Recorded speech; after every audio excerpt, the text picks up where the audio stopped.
Welcome to the Gooder Podcast. Thanks for joining today. As partner and CMO of Retail Voodoo, an award-winning branding agency, I have met and worked with some of the most amazing women in the naturals industry: food, beverage, wellness, even fitness.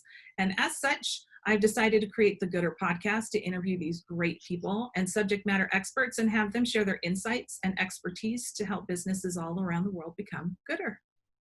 So thanks for joining us. Today, I'm excited to introduce my guest, Jane Miller of Lily Sweets. Hi, Jane. Good to see you. Hey, Diana. Great to be here. Great. A little bit about Jane before we start so we can kind of get a sense for who she is. Jane Miller is the founder of a career advice website called Jane Knows and the author of Sleep Your Way to the Top and Other Myths About Business Success, which I'm on chapter 18. Thank you. I'm in the Bully Boss section, just FYI, which is fun. I like the way you write. Jane is a food industry executive with expertise ranging from startups to Fortune 500 companies, and she's currently the CEO of Lily Sweets. She's previously had several CEO positions in the natural products industry, including Charter Baking Company, Rudy's Organic, woot woot.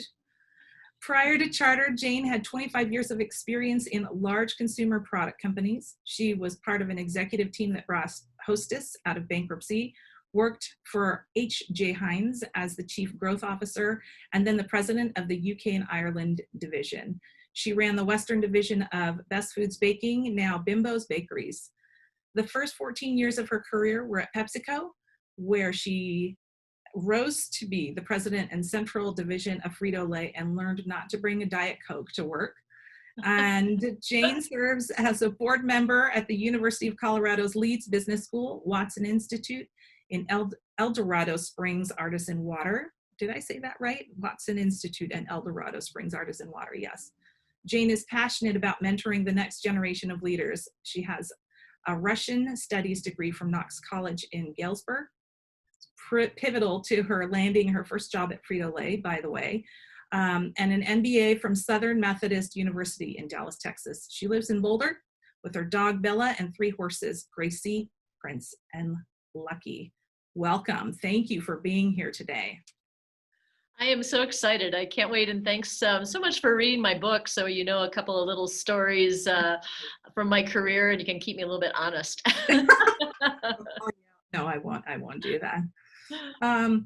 So I myself is a pretty transparent person. So I admit I was feeling a bit intimidated when I was thinking about interviewing you, Jane. I tend to get that way around people that I admire. But when I started researching you, reading your book, listening to other podcasts and speaking engagements, I was overwhelmed with your combination of humbleness, confidence, and transparency. Those of us that have spent any amount of time learning about or working with you might know where these traits come from, but I wonder if you might be able to share more about your beginnings in kind of a Reader's Digest format, if anybody knows what that is anymore. Tell us a little bit about how did you get here? How did you get to be at Lily's? Oh my goodness. Well, let's see. We got to dial the clock back really far. And for Reader's Digest, I need to go really fast. But I think, let me just kind of start. I'm from Peoria, Illinois, and my mother became pregnant with me as a teenager right out of high school. And I had the opportunity to grow up in a family where my dad was pretty much absent, and I had 3 younger brothers. And at an early age for my mom and a pretty early age for me, my dad left us and really left my mom to take care of 4 kids. And, you know, having had me right when she got out of high school, she never went on to college, and she frankly never had any kind of a job. And so back in those days, you could be a deadbeat dad, and all of a sudden you have a woman who's in her early 30s with 4 kids and has to support them all. And so I have to go all the way back there, which is a long way from Lily Sweets, just to kind of say my beginnings are really humble. And I'm just so grateful that I had a mother who really was so supportive of me and really felt that the thing that held her back in her life was not having an education, that she really could have had a different path.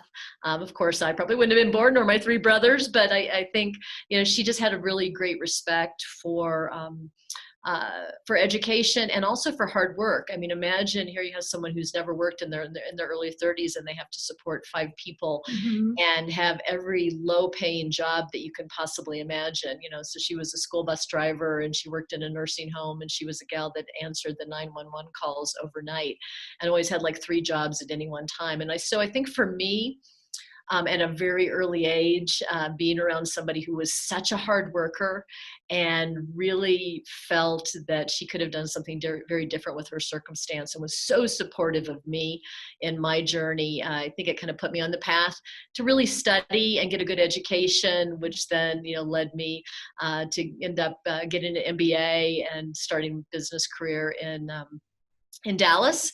And I started at Frito-Lay and had a great experience. And you mentioned a number of the companies that I've gone Yeah. to, and, most recently at Lily Sweets. So I've got about 35 years in the food business, but I think, it really all came from strong work ethic and really being appreciative of opportunities. And I think maybe that's the thing that I'm most proud about, and maybe the thing that comes across in the humbleness or the confidence Mhm. that you talked about. Mhm. Well, what I feel is equally there, and to me, it's so if everything that I've heard you talk about is apparent that you're passionate about sharing these experiences, all of them, and in particularly for women, like you want to share with women. And you mentioned your mom and I believe your grandfather as definitive influences in your life, in particularly this commitment to succeed and commitment to education. Is this also where your altruism and desire for contribution comes from?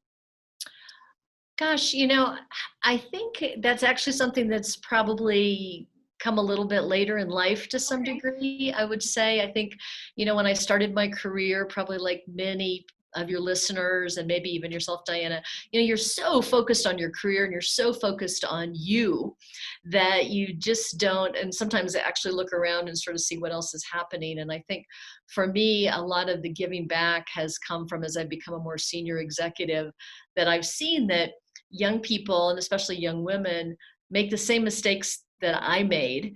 And I think that I wish that somebody would have told me about some of the things that I was doing, so I wouldn't actually have done them all. Like maybe I would have still made a bunch of mistakes, but it would have probably been nice to have a few less mistakes, and some of them, are more difficult on your career. And so I think a little bit of my giving back was that I am really appreciative of the career that I've been able to have, and wanted to make sure that I can help others along their way and make it just a little bit easier, because careers are hard and there's a lot of bumps in the road. You said you're on my book about horrible bosses. Horrible bosses can make such a big difference in how you view the Right. world, you view yourself, and you view the Yes. company. And if you have the perspective that this too will pass, and by the way, there's lots of horrible bosses out there. Mhm. If you don't think you're the only person in the world with a horrible boss, then sometimes it makes it just a little bit easier. So I think that's where a lot of it came from. I think to my grandfather, just to bring him up, thanks for recognizing that. He passed away when I was 13, so he had Mm. an influence very early in my life.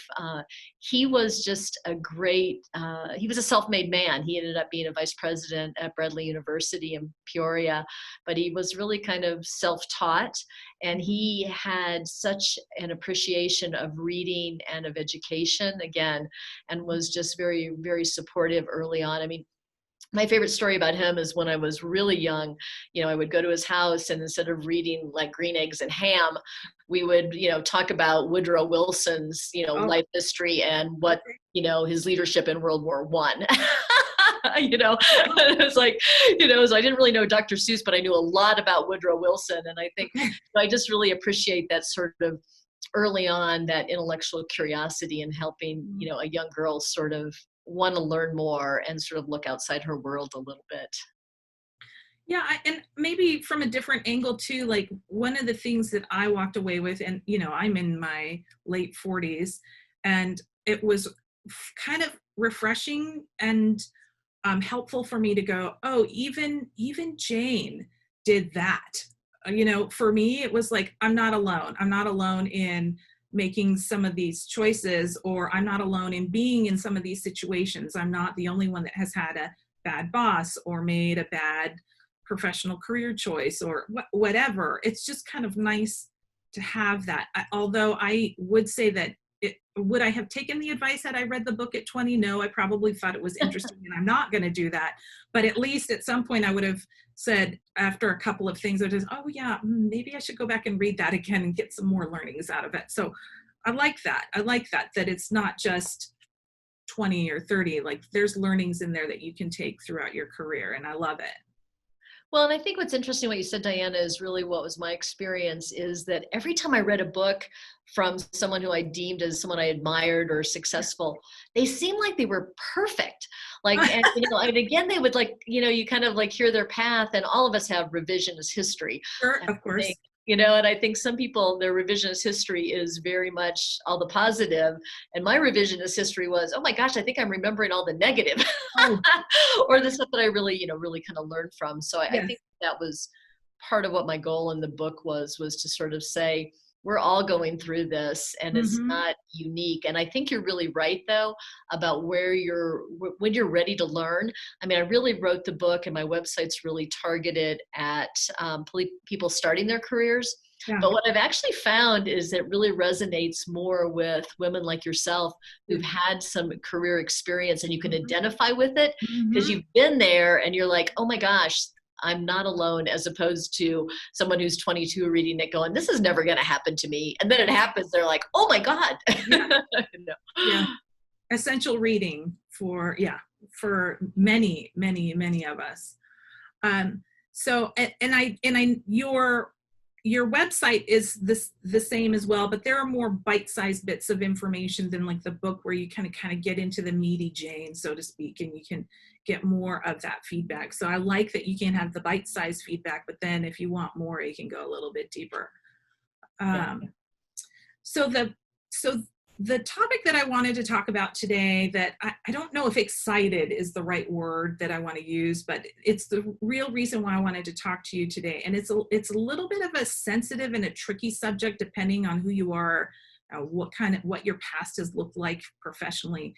But I think your perspective and your ability to kind of identify like strengths and weaknesses in all scenarios, it makes you really great at being able to help me tackle this topic for a number of people. And what this topic is for everybody else that wants to know is this transition from this situation that we have seen happen with small and medium passion brands, natural brands, privately owned brands, is somebody comes from a large CPG multinational, is ready to make the transition to a passion brand.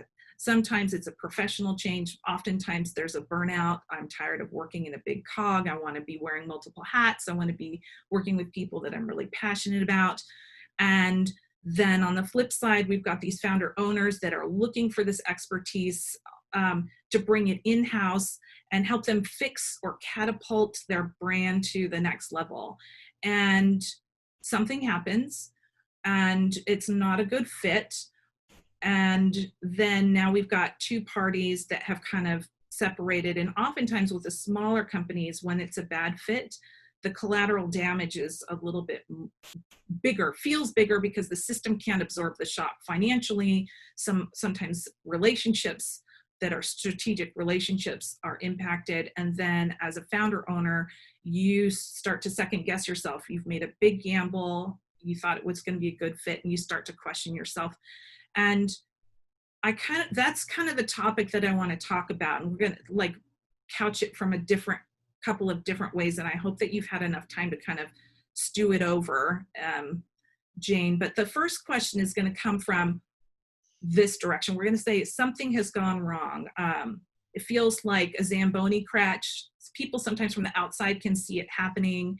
And we're now at this place where the parties have separated and there's collateral damage. And I was wondering if you can kind of describe maybe tactically or physically what's happening and then emotionally what might be happening in these situations. And it's a really big question and it's not a simple answer, but can you talk about what experiences you've either had or you've seen where you can say, yes, there's a little bit of this happening? Yeah, Diana, it is a kind of a big group of questions that you're asking there, and it's so intense and personal. Yeah, And I'm it going to is. try to break it down into a couple pieces from my perspective, and maybe just sort of this starting place, which is, how does this happen to begin with? Yeah. Which, if that's all right, and then we can kind of go dive into a couple different areas, because you could, like you said, you look from the outside and you're like, well, like, duh, like, that's kind of obvious. But I think what happens in a lot of cases, and again, I've had the experience working for 4 companies that are smaller in the natural and organic space, and one of which didn't have a founder, and a founder that was presently in the business, Oh, okay. three that have had founders presently in the business.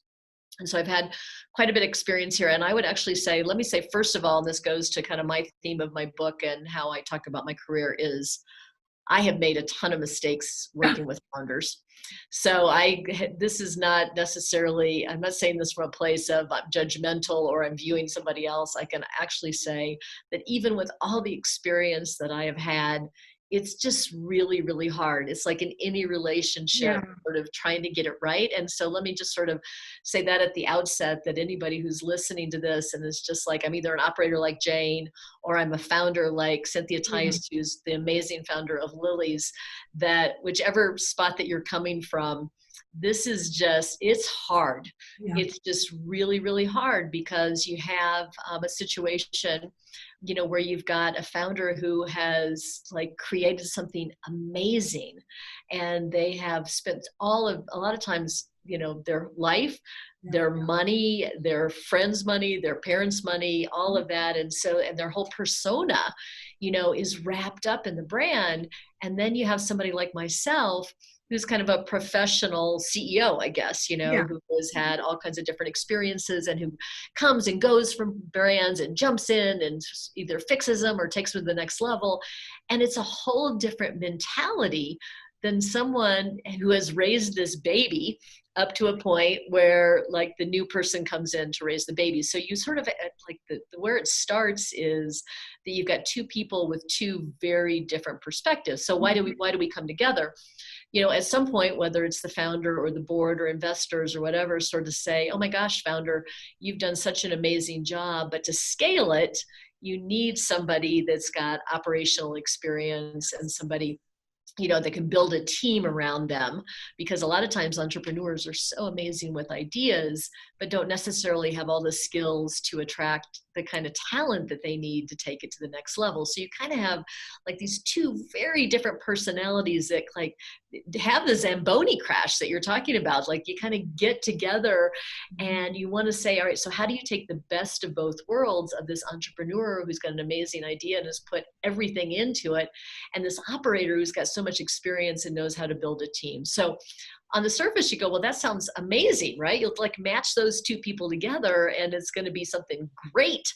Well, I think what happens in a lot of ways, and a lot of times in my experience, both viewing and being a part of it, is that the expectations aren't always the same on both sides. Mhm. And I think where you might be alluding to a little bit with someone with my background who comes from a big company and sort of steps into something smaller, I think we have our superwoman cape on and we're like, okay, here I am, little entrepreneur. I've got all this big experience and I'm going to jump in and make you so successful because I've like done this on a big scale.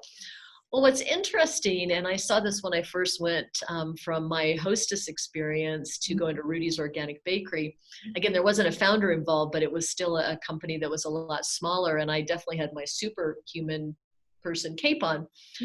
I was like, oh my gosh, well, I've run these big companies, and this is a little company, so I'm just going to translate the big company stuff to the little company stuff. And it literally is like 2 different languages. Like the first thing I realized, and for anybody on here that's dying to go from a big company to a little company, is, if you have any kind of success, you attribute it a lot to yourself, right? You sort of say, hey, like nobody could have done this as good as me at Heinz or PepsiCo or whatever's in my background. But what you realize when you go to a small company is that you had this huge support staff in big companies. Oh yeah, you made a difference.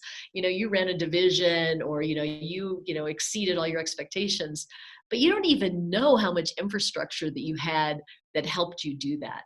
And a lot of times when you go to a smaller company, you have to create that infrastructure, and you don't even know what's missing because you didn't even realize that it was there to begin with. So a great Right. example, went to Rudy's, we were managing cash on a weekly basis. I mean, this was a big deal, like how much money's coming in. And we would literally go customer by customer. Have we received the check yet? And I'd have to say, I ran a $1.5 billion business at Heinz, and I never ever talked about cash. Like Yeah. it wasn't even like a thing. Were you worried about making payroll, or do you have to hold, your own checks before you pay for wheat or something like that? So, Right.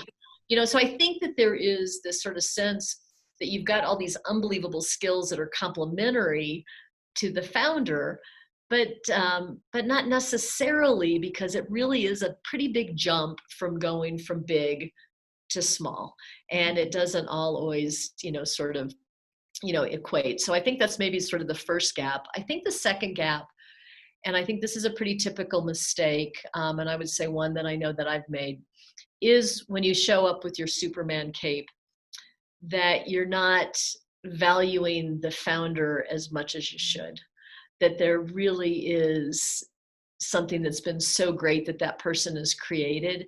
And I think in a lot of cases, if you have the big company experience and you haven't been an entrepreneur, that you don't have the empathy for what that person has gone through to get it to this stage, and appreciate as much value that they can add going forward. I think there's almost this disconnect, which is, okay, now I'm going to take it from here, hand me the baton, entrepreneur, and I'll take it to the next level.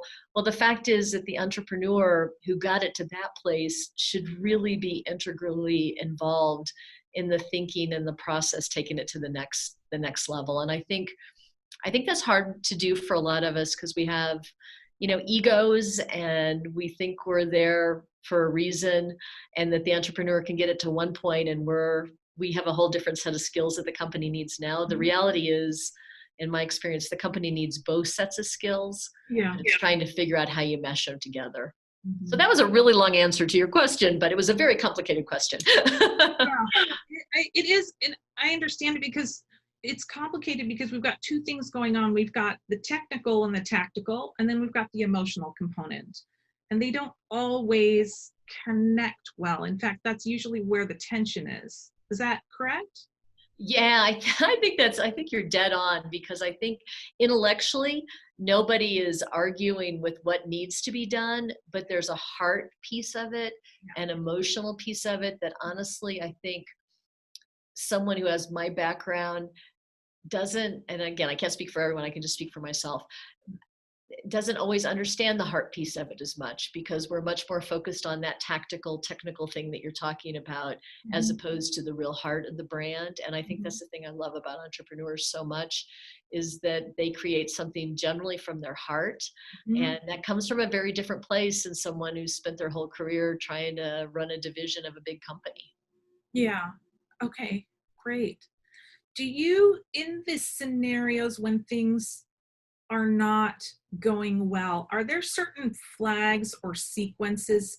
It's not like you've been in hundreds of these, so I don't know that you can definitively say, but do you see a pattern of things that, these certain things start happening, and now these are the watch outs, and they can course correct, or people should start throwing red flags up? Is that a question that can be easily answered? Yeah, I think I can answer with my own point of view, and maybe others would have different ones, Sure. but I think there are a few flags that happen, I think, which is actually, when I tell you the flags, and the answer to the flags is exactly the opposite. So the flag that comes up first is that the entrepreneur and the operator are not talking to one another, that they start to make decisions in a vacuum a little bit. So the operator, who might be in control, begins to sort of dismiss the founder in some way. The founder, instead of talking to the operator about that, goes to the board or the investors to sort of say, hey, I don't think this is right. And I think the key thing is this disconnect of being aligned on what the company needs to do, and instead of having the two people talk to one another about where their break points are or what's not working, they kind of go their opposite directions. And it's kind of like, actually, Diana, like any relationship, Yeah. instead of like trying to work at it, a lot of times we kind of go opposite directions. So I'm going to go over here and the founder's going to go over here, as opposed to say, wait a minute, why don't we get in a room and line up what's working and what's not working and what we need to change? Because we all have the same goals. It's just sometimes our approaches are just so different that they're hard to reconcile. So it's kind of like, and sometimes maybe a bad marriage that, that we actually kind of need some counseling or something to get us together, as opposed to us kind of going our separate ways.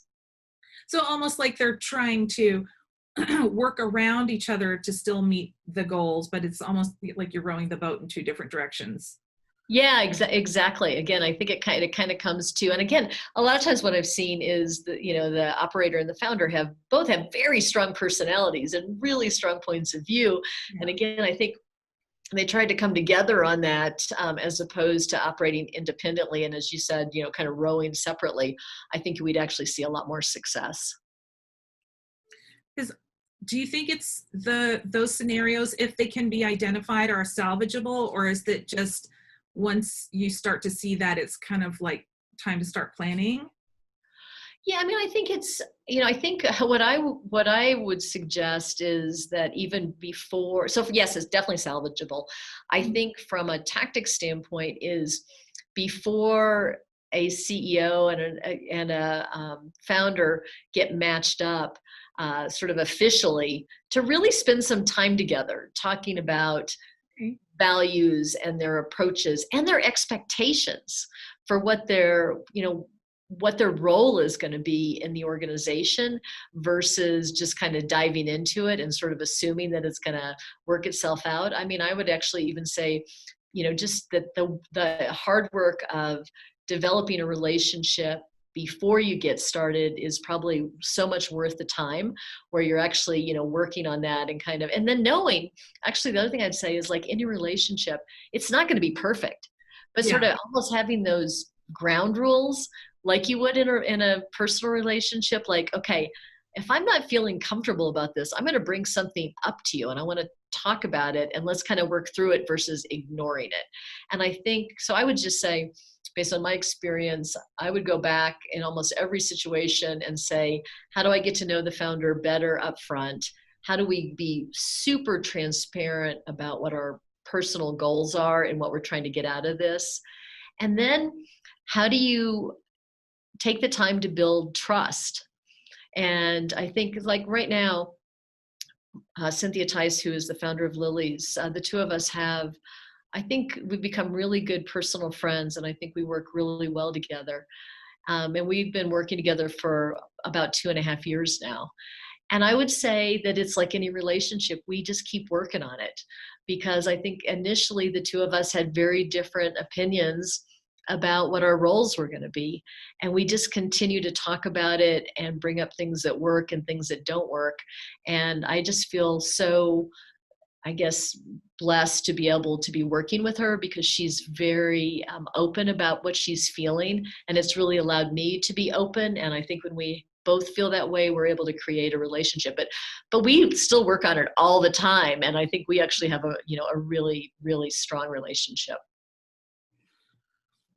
Okay, I like that. I think, these are good habits to have for business and personal life anyways. Like, I don't think just for this scenario. I think as you're going through your professional life, knowing that you are going to want to connect with other people in a positive way at the end of the day. I think these are just good habits to put in place. Yeah, well, I guess, and that's so funny, because I think, again, when you go back to my book, so much of it, when you read it, it's like there's not any there's not like the 10 things you should do to be successful. Right. Probably everything that you read, you're like, oh, well, that makes sense. Like, either I did that or I'm glad I didn't do that. Yeah. But it's just kind of human nature stuff. And I do think that so much of the hard stuff about business is less about the business problem, and it's more about the people that you're dealing with, and how you solve those problems, whether it's founder and CEO, or it's CEO and senior staff, or it's senior staff and their direct reports. It's all about that rhythm of people, I think. Agreed. So I'm going to flip this around, kind of talked about how do you avoid a plane crash? How do you avoid, and how do we get away from that? And maybe let's start talking. We've already started addressing how can we plan? So I love this concept of when you're bringing an operator in and you're founder owner, or if the operator says, hey, we should get to know each other. I like that before you make the commitment to work together to get to know each other. It's probably a handful of conversations to just kind of make sure it's dating, right? It's a little bit Right. of dating. Right. Um, what can we do when we're looking at providing people some kind of guidance for these scenarios? Let's talk about when transitions work well. Are there certain elements or tools that you can use to kind of start a good transition? And we can talk about it from two ways. We can first talk about it from the brand side, who's looking to hire in, and then we could talk about it from the employee side, or the whoever's coming in, whether it's somebody at a director level all the way up to C-suite, people who are going to have an impact on the organization. The two different ways, how can we prepare these people in asking what kinds of questions or what sort of tools? So I think that's really tricky. I think just because how do you get transitioned into a business in a way where you can really make an impact right away? And I think on the kind of the brand side, it is really understanding the history of the brand and how it got there, and not being dismissive of it. I mean, I think a lot of us kind of get trained to look at the issues as opposed Mm-hmm. to the beauty of a situation. And I know that sounds a little warm and fuzzy, but I think that there's something that's super powerful, especially when you think about businesses being started from the heart, that you really understand the heart of the business and where it came from and the backstory, and being appreciative of that and the role that it played and the amount of kind of hard work that went into building the brand. So I think and again, I think part of this, if you come from a corporate background, brands have been in existence for a really long time, and you just kind of come in and you're like, okay, we're going to refresh this thing, as opposed to most entrepreneurs, they have something that's generally pretty young, Mm-hmm. and doesn't really need to be refreshed. It needs to be built upon as Yes. opposed to sort of reinvented. And I think from a brand standpoint, really understanding the DNA of what works for the brand and why it's worked so far and what's resonated. So I think that that's really, really important. I do think as people come on board, really understanding clearly what the objectives of the company are and what the real goals are, because when you sort of say something generally like, okay, you director or C-suite or whatever, you're here to scale the business. Like, what does that mean? What does that mean? Are you trying to double it? Are you trying to get more doors? You're trying to increase household penetration? Like, what are the real specific goals that the board and the investors are looking for? And I think I think a lot of times we might come in and sort of almost be very general, like, I just know I need to grow this business, but really matching up the expectations of everybody involved in it, and have everybody kind of be transparent about it. So I think again, it kind of goes back to communication, just a lot of dialogue about, one, the background on the business, but what is everybody's role kind of coming in, and what are we looking for? And then, in fast growing businesses, which, so many of these are, how do you get people that are adaptable and can change? And I think that's one of the hardest things is that, well, let me use the COVID environment. Holy cow. Right. It's been insane for us as a business because, the last few years we've spent all of our time really building points of distribution in bricks and mortar customers. That's been our focus, is to really get Lily's to be, very broadly based.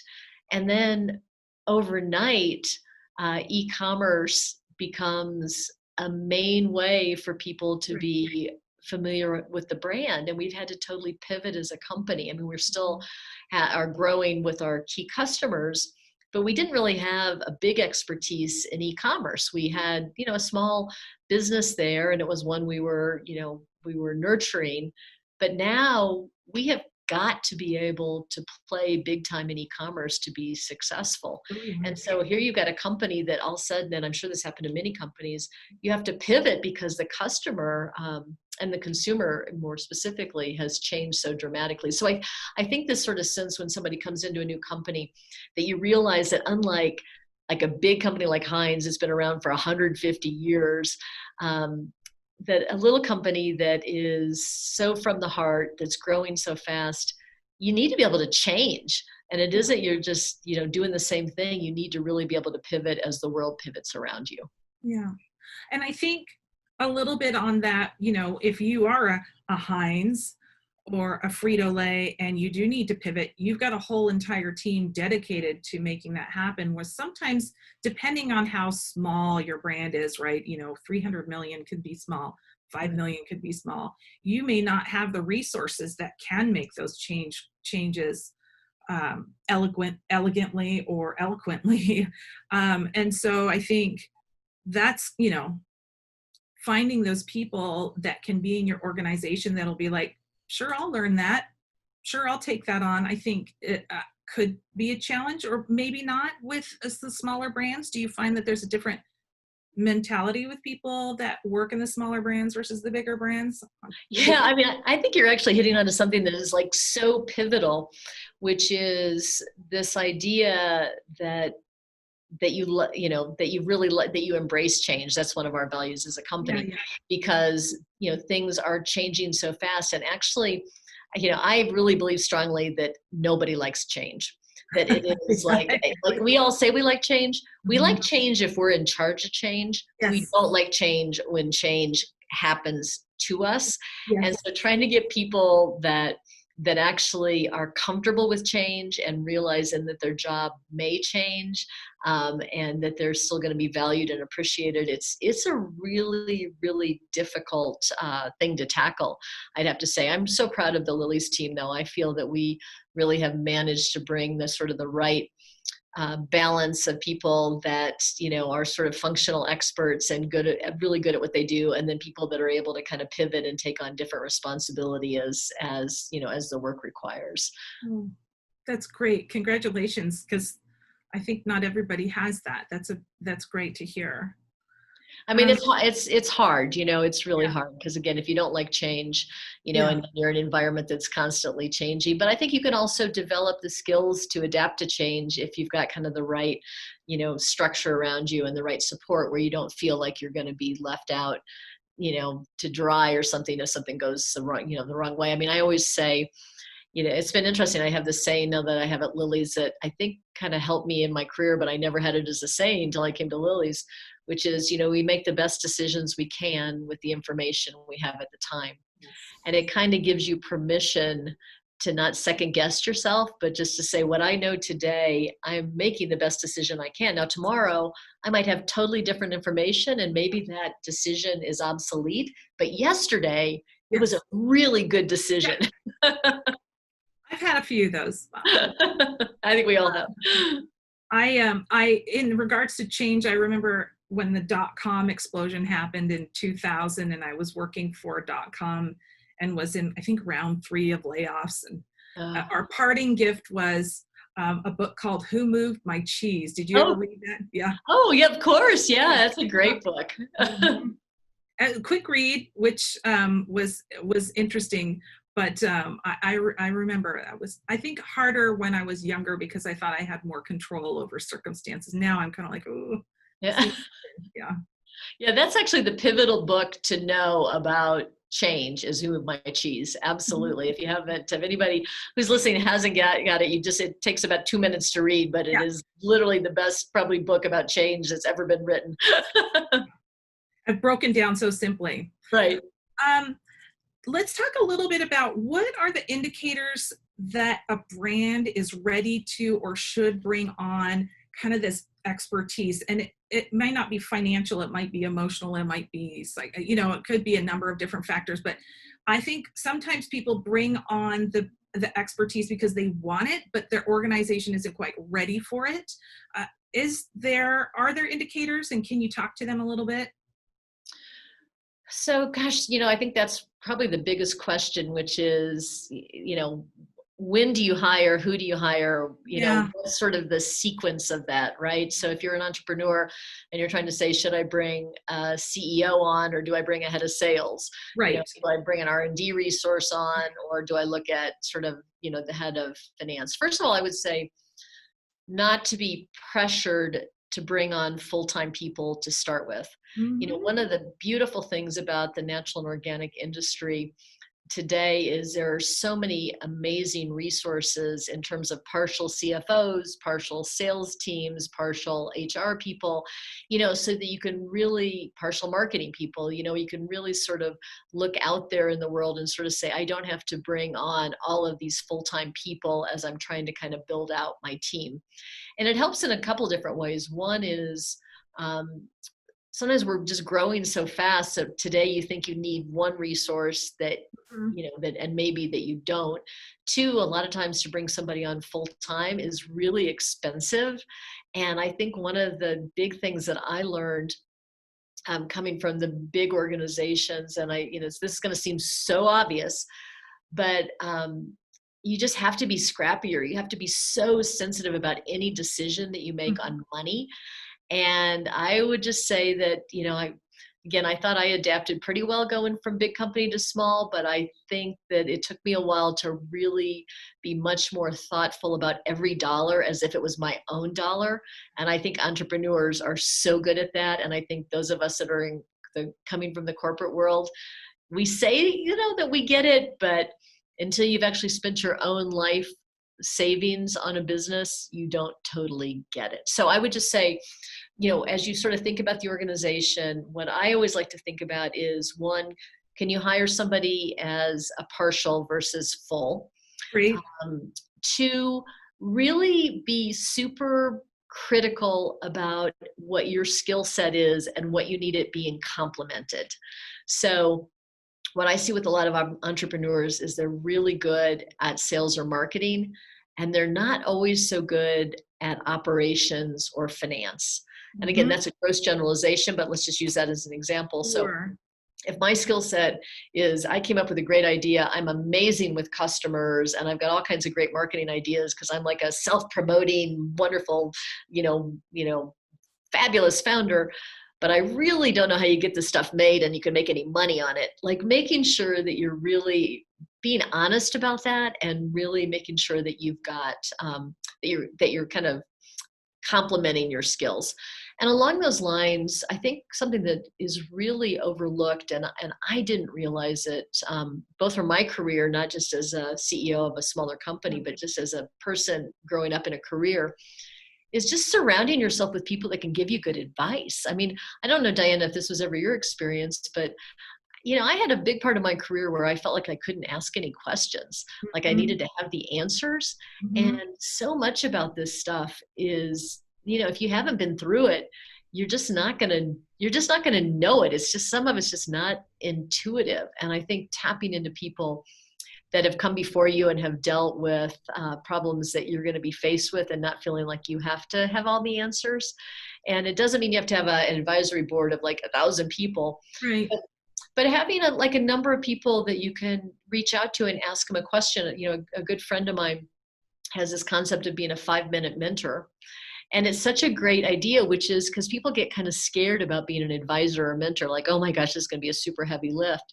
But Mhm. literally, if you had a question for me, Diana, and you'd sort of say, hey, Jane, I got one thing I want to ask you today. Mhm. As opposed to, can we just kind of talk about things in general? If you sort of say, there's one thing, it's so unintimidating for me to answer that one thing as a mentor, as opposed to sort of being, the be all and end all for every answer that you need. So, maybe I would just say from a tip standpoint, think partial versus full, really understand what your personal gaps are, and then not be afraid to kind of surround yourself with other people that can be resources and answer questions so that you don't have to have all the expertise. Yeah. I think I think women have a harder, like, we're comfortable asking when it's personal, but when it's professional, I think sometimes we behave a little bit different. Like, well, that if I ask, that means that I don't know, and that might be perceived as a weakness, and we start to rabbit hole what a simple request is. So I'm glad that you said that. Yeah, I think that's a great observation, right? For sure. And then we start to sort of second guess ourselves. Like, I should have had that answer. Why didn't I have that answer? And then, yeah, you do go down a rabbit hole. So yeah, and I do. I think it is sometimes uniquely a female characteristic because we're so much more empathetic. Like, we're always trying to think about where the other person's coming from. Yeah. And so if you don't have the answer, you're thinking, oh my gosh, I didn't do that right, because they're not going to think that I'm very smart. Where, again, to generalize, a guy would be like, I'm just going to ask the question, right? I mean, Yeah. who cares what what they think about me? Yeah. And I think there's some learning there I mean, that's at least I behave that way. If I ask a question or ask for help, X, Y, and Z. And I think if I can just, start to remember that there's different ways. So that's great. So I really feel like we've given some really nice nuggety help points. I don't, people kind of give people permission to go, it's okay to fail if you're going to do this thing. Here's some watch outs. Here's some things to be considerate of yourself and your organization, your brand, but then also with a future employee, and then vice versa. If you're coming into a brand, I think some really great points that are easy to write down and keep in the back of your mind. So I love that. I would love to ask you a couple of questions outside of this space, if you're okay with that, still have a little bit of time. Absolutely. Okay. The first thing that I'd like to do always, you're at Lily's. Come on now. Everybody loves Lily's. And you've worked with some really amazing brands, Rudy's included. What do you find interesting, business side, consumer side, interesting about the natural space right now? And are you watching anything from a trend perspective that's just interesting for you? It may not be news, but just interesting to you personally. Oh, I love that question, because I am absolutely intrigued with COVID and how it's going to change our eating habits.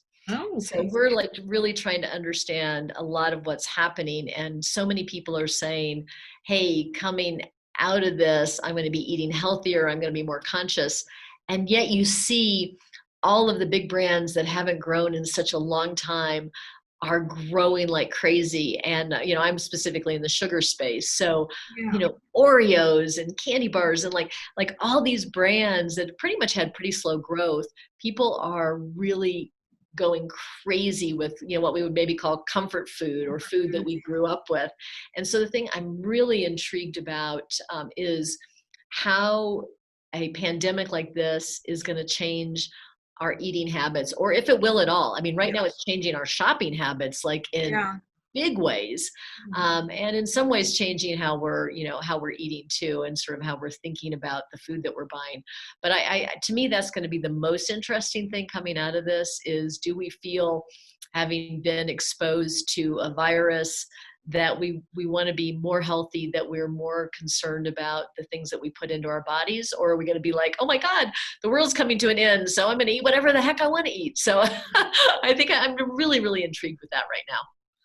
I think even in the natural space, we're so polarized to begin with when it comes to food in general. I mean, we've got the natural consumer who wants absolute efficacy in production and ingredients, supply chain, etc., but doesn't have a problem driving a Land Rover and buying $500 pair of Milano Blahniks, right? It's like there's a huge dichotomy there, and I think there's more of that. On one side, we're seeing people eating really healthy. On the other side, people are mainlining Cheetos. It's really interesting time right now. In fact, Frito-Lay published something earlier today about some information that they've been collecting around snacking. If you haven't seen that, I can send that over to you. Just a really quick article, but along the same line of, okay, and what snacking actually means to people now. Not just what are they eating, but what does snacking mean from a eating perspective and emotional perspective. Super interesting.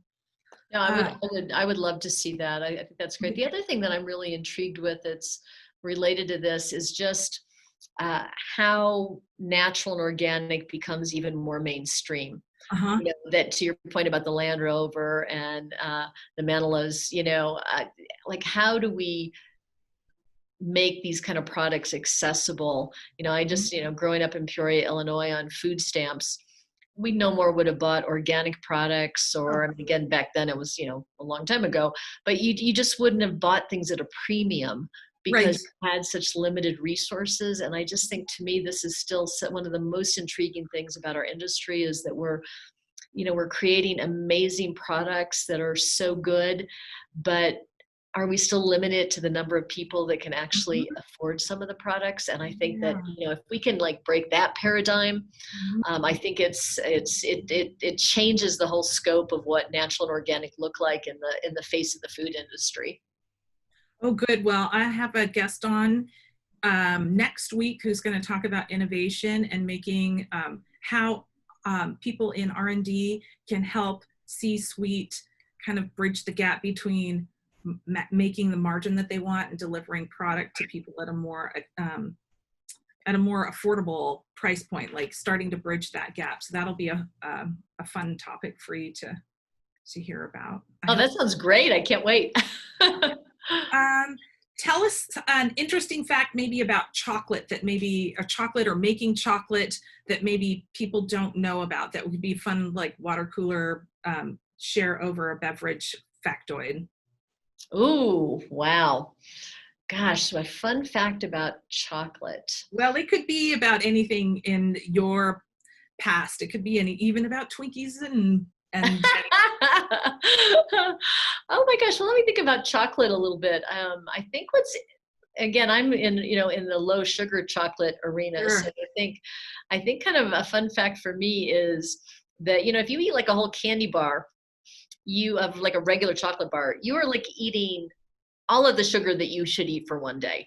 I Hmm. mean, so it's one of these things where you sort of just think about, what you put into your body. And yeah, actually, my most fun fact is, if you like to make chocolate chip cookies, and Yes. you make a batch of chocolate chip cookies and you use Nestle's Toll House, Yes. which is, like we all grew up with them, and That's they're what we really all good grew up with. stuff, right?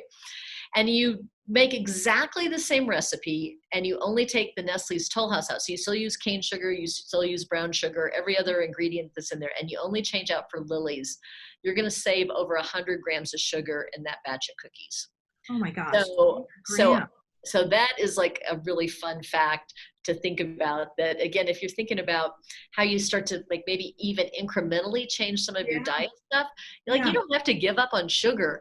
You No. just maybe have to cut back in some ways that you won't even notice. And that Yeah. would be the thing that I would say is probably my most fun fact. Well, I think that's great. We've worked with a lot of brands where sugar reduction has been a really big initiative for them in product reformulation, and even how to talk about that in their products. And it's so great to see somebody like Lily's just really moving forward with it and being a leader in there. So that's really, and to have that kind of information that's really easy for people to remember. Right. Toll House cookie, and I just swap this, and then that's my net benefit. Awesome, right? Really easy. Right. Instead of going into the science of it, which sometimes we can get really excited about, but doesn't really resonate with the consumer. Yeah, and there's also, I think, the other part of it, there's like no shaming in this, which is Yeah, like everybody loves sugar, and you know what, you're going to eat sugar. But yeah, if you just sort of like think about, different ways to cut back and in ways that you don't even notice, then it's, I think it's kind of a powerful way to sort of be control of your diet, and sort of how you kind of look at food. yeah. Okay. Well, I have one last question, if you're willing to share, because this was really fun for me to hear, is that how does somebody with a, what I said I have here in my notes, Russian major with an MBA get a job at Frito-Lay? Like, just that mashup of how it happened was so fun. And I'd love to just share that last bit. Can you do that? Yeah, absolutely. That's so. So for anybody that has got a really strange background, and you're like, "Will you ever get a job?" Actually, my Russian degree probably helped me land my job at Frito-Lay for one reason, which is after I got my MBA at SMU, I interviewed at Frito-Lay, and I got rejected. And 7 people interviewed me in the course of a day, and as I found out later, 6 of the 7 really liked me, and the most senior guy didn't like me at all. And so, as things happen in the corporate world, this is not a democracy. The most senior guy didn't like Jane, and so Jane didn't get a job. So I went on to another company. I went into banking, and which I never would have been very good at. So thank goodness, because of my Russian degree, a year later, it turns out that most senior guy left Frito-Lay. I like to think he was fired, but who knows, like, why he left. But the other people remembered, not my name, but they remembered a girl that had graduated from SMU with a Russian degree was a great candidate. So they literally called SMU and said, we're looking for someone that graduated with a Russian degree. Well, and as it turned out, I was the only person in the history of SMU that had had a Russian undergraduate, so they were able to track me down. So, but actually the real moral of the story is that, you know, when you're interviewing, don't just focus on the most senior person, focus on everybody, because again, I was rejected to begin with, but then I had the most amazing career because 6 other people remembered me and tried to track me down. That's fun. My learning from that story was follow your passion, and your passion will take you to wherever it's not the degree that's going to get you to the heights. It's like, if it's meant to be, that job or that degree in whatever is going to get you, is going to make you you. And so that's what I took from it, is like, don't be afraid to chase whatever it is that you want to do in school or professionally, because somewhere it's going to stick and people will remember you for that combination. I think you actually are hitting on the bigger point than I was hitting on, for sure. I mean, I do think that's right. I mean, I think when I meet people now and interview them, I'm less concerned about the company that they worked for or what their degree was, but how they talk about it. Mm-hmm. And if you do something that you love, you're going to talk about it in a way that is going to be so engaging. And that's really what you're hitting on. And I agree 100% with that. Yeah. Well, I thank you so much for your time today. First of all, I want to recommend Jane's book. If I didn't say it so throughout our conversation, I just really feel like while it's targeted for women and it's supposed to be kind of this entry into the workforce, I will say that it's good for anybody at any point, especially for men who want to understand how women think. I think this is a really powerful book as well. And I think Amazon is a great place for them to get it. And the book is called You'll Sleep Your Way to the Top and Other Myths About Business Success. So that's a great book. How do you want people to connect with you? If they want to learn more about you, do you want them to go to your Jane Knows website? What's the best way for people to interact with you? So I think if you want to learn more about me and just sort of the themes we've had, janeknows.com is really a great place, a great resource, I want to say. Yeah, it really is. Where you're at. If you want to reach out to me personally, though, I'm just jane@janeknows.com.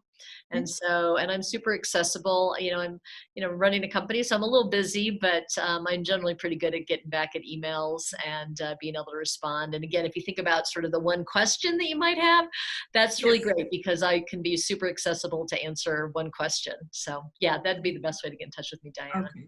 Thank you, Jane. So there you go. I hope you all enjoyed this episode. Thank you so much for hanging out with us today. Please feel free to share this podcast episode. And if you haven't already, subscribe to the podcast to hear from more amazing women leaders in our industry. So until next time, be well and do gooder.